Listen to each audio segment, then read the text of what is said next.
Assalamualaikum warahmatullahi wabarakatuh. Perkenalin, nama aku Cindy Nurfaiza. Aku salah satu alumni dari SMA 1 Wanayasa angkatan tahun 2020. Asal kelas aku dari IPA 3 dan aku bakal cerita sedikit mengenai bagaimana aku bisa lolos SNMPTN walaupun linjur. Mungkin kayak yang lainnya juga ya. Kalau daftar SNMPTN itu kayak masukin data-data diri, terus kayak foto, pas foto gitu, palingan kayak gitu. Terus kenapa aku milih linjur tapi berhasil bisa lolos, aku nggak tahu. Itu nggak tahu aku kenapa aku bisa. Soalnya dari awal juga aku nggak niat banget buat ikutan SNMPTN. Dimana aku lebih niat ikutan SBMPTN karena aku mikir dong, SNMPTN itu satu Indonesia ya, walaupun SBM juga seluruh Indonesia gitu ya ikutan, tapi aku lebih mikir SNMPTN itu lebih mengandalkan nilai rapot, sedangkan nilai rapot aku tuh di bawah gitu. Terus kayak ranking paralel aku hampir akhir gitu, kayak di bawah banget. Terus kayak nilai aku aja yang rata-rata semua nilai kalau diakumulasiin tuh cuman 79, nggak ada sampai yang 80. Walaupun ada sih salah satu pelajaran yang ya mungkin itu ngebantu buat aku bisa lolos di prodi itu. Terus aku juga kan linjur, kayak mikir pasti nggak bakalan dapet kalau aku daftar SNMPTN. Tapi mungkin karena emang udah rezekinya aku dapet SNMPTN walaupun aku linjur.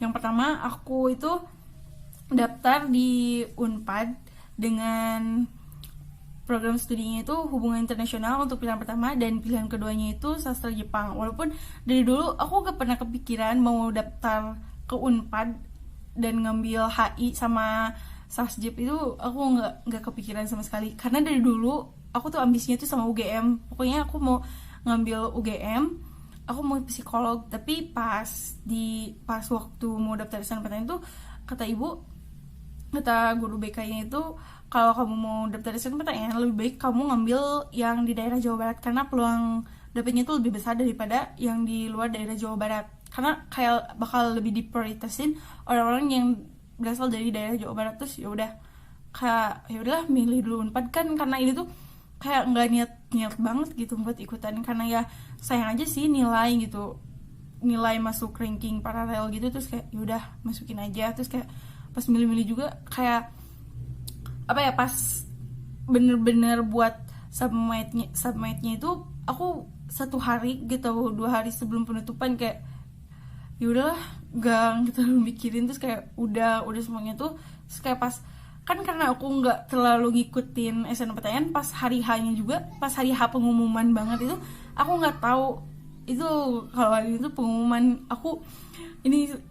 Aku baru bangun tidur siang, terus kayak buka HP, terus kayak kok rame gitu di grup, kayak pada rame bilang merah, terus kayak belum rezekinya.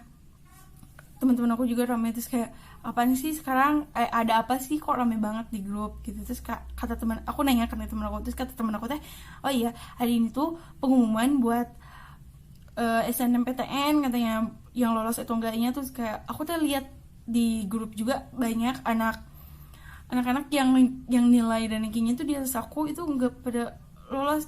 Kan aku juga merasa pesimis ya, soalnya nilai aku tuh lebih di bawah mereka, apalagi aku linjur.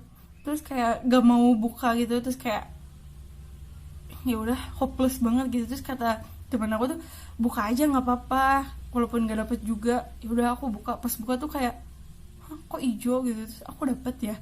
Kata aku nanya dong, kamu dapet atau enggak, aku belum dapet katanya. Terus kayak aku hijau, ini dapet ke sih. Terus kayak iya katanya. Terus selamat. Terus kayak satu sisi aku merasa senang, tapi satu sisi aku merasa nggak senang.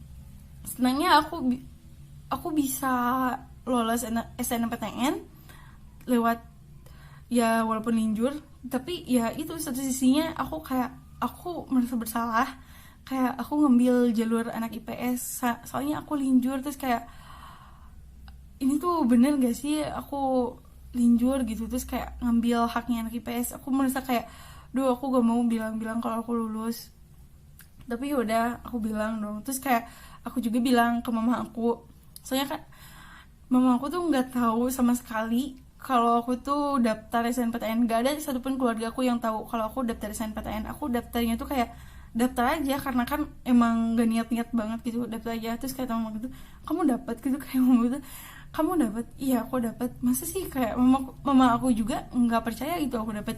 Ya gimana mau percaya, soalnya aku tuh anaknya anak rebahan, gak pernah belajar, kayak main HP. Untuk HI-nya sendiri, apa yang aku pelajarin di HI itu kayak kan hubungan internasional, dimana kita tuh bakal belajar bagaimana dari satu aktor berhubungan dengan aktor yang lainnya. Aktornya tuh bisa kayak NGO, MNC, negara dengan negara, negara dengan bangsa, bangsa dengan negara, negara bangsa dengan negara, bangsa dengan negara bangsa gitu. Terus belajarnya juga ada politiknya, sosial, budaya, hukum. Kayak ada kebijakan baru gitu di Unpad, dimana kalau kita mau skripsi, kita bisa ganti skripsi itu dengan jurnal, tapi jurnalnya itu harus taraf yang internasional. Jadi nggak perlu lagi pakai skripsi. Terus kayak di Unpad itu kita harus ditekankan untuk bisa bahasa Inggris sebagai bahasa kedua gitu. Emang kan perlu, namanya juga hubungan internasional, pasti bahasa Inggris itu kayak menu utamanya gitu. Terus di Unpad juga ada MUN, suka ada MUN. MUN itu kayak sidang PBB, tapi kayak simulasi sidang PBB gitu. Itu kayak di angkatan aku wajib mengikuti 2 kali MUN taraf internasional.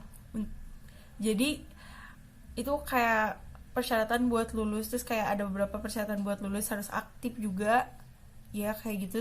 Terakhir pesan aku buat adik tingkat aku di SMN 1 Wanayasa, semangat belajar, jangan putus asa. Kalau kalian gak diterima di SNMPTN, masih banyak jalur yang lain yang bisa kalian ambil, kayak ASB, SBMPTN, dan UM, atau jalur yang lainnya juga.